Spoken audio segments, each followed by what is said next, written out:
Kaaday. Kaya, amin man papanan nga barangay, amin nga papanan nga pagbubraan. Kasi yung talaga, implementasyon. Agala ka talaga. As permit mo nga bubra ka dyan, barangay. So, kailan? Ano tayo ang agala di barangay permit? Damin, bayad na.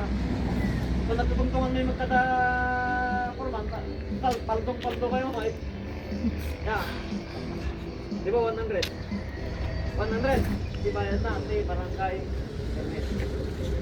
Mag-ipag-coordinate kayo tulad sa kinikuan. Ini bitigan, no kasano tayo sinerte na. Di barangay yaw. Na kailangan mamonitor natin no ni sumsumat nila. Any question regarding ijay? At bago kayo makakuha ti barangay permit, agala kayo kayo muna ti sidula. Sumurot nga tamdamag, sino ti awan, sidula na.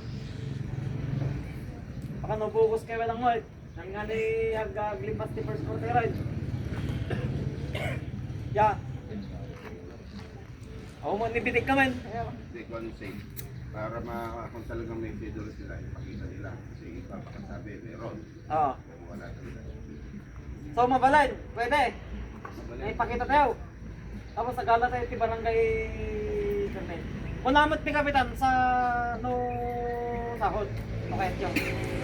No damot tinawad-wad, total paldong-paldo kayo ngayon. Mabaling ka na tapos agala. Kanya na. May sa rin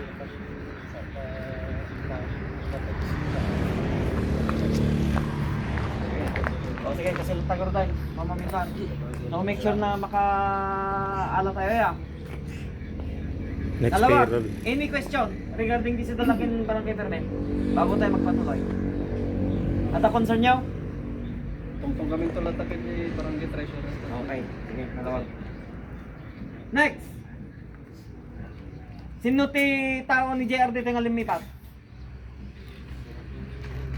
Sino ba? Taong bro? Tao na yun. Kwa, pasublim kini ko sa galapay kanu. Gamin idi ano aja kailan tayo nagtulbox regarding dyan? 1 month ago na. Oh, nagtulbox kami regarding dyan. Bawal ka nga tumanggap ti tao nga gapukin ni may nga porman mo't lang nga awan ti clearance na. Yeah, Respeto lang, respeto. Oo. Gawin madida ka nung nagpakata. Ay, ipapatulad na. Wait. Pagsubli kayo.